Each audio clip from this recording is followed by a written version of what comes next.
There are a lot of things happening in the world. Objects move, fall, and rest all around us. You may think you understand why things move or don't move, but did you know that the forces acting on this object can be measured and their motion predicted?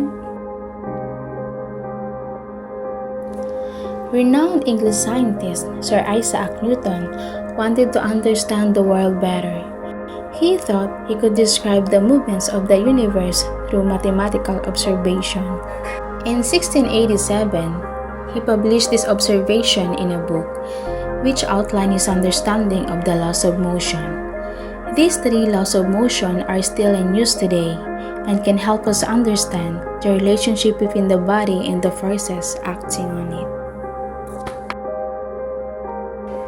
The first law of motion stated that objects will remain at rest or in a uniform motion in a straight line unless acted upon by an external unbalanced force. This law is also called the law of inertia, since inertia is the tendency of an object to keep doing what it's doing. Here, you are watching a game of tug of war, wherein you've seen two teams pulling a rope in opposite directions. If the rope doesn't move, the force applied by the teams are balanced forces as they are of an equal magnitude in opposite direction. If one of the team applies greater force, it pulls the other team and the rope towards their side.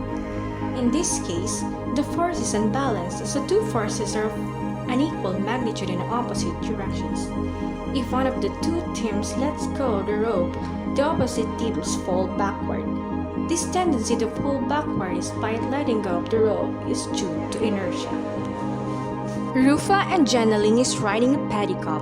When Florence suddenly stopped the pedicab, their body pushes them forward.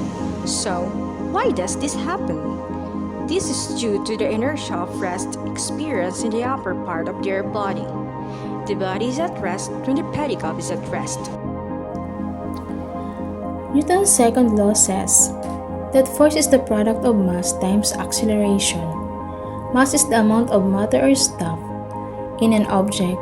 To make something accelerate or speed up, you have to apply a force. The amount of force it takes to move an object changes depending on how much it has. Donna and Sheena is riding the swing. When Jeneline and Jane apply the same force on swing, you will clearly see that Sheena has more mass than Donna because she accelerates faster than Sheena. So, the more mass there is, the force required to be pushed this object is also greater. Here, you will see that Rose is pushing an empty wheelbarrow, while in here, she is pushing the wheelbarrow that is loaded with heavy objects. See the difference? If the force applied to the wheelbarrows is the same, the acceleration of the empty wheelbarrow is greater than the acceleration of the loaded wheelbarrow. So, the acceleration will increase when a larger force is exerted. Newton's third law of motion says that for every action there is an equal and opposite reaction. When you're walking, your feet are pushing the ground. Your feet are applying a backward force on the ground.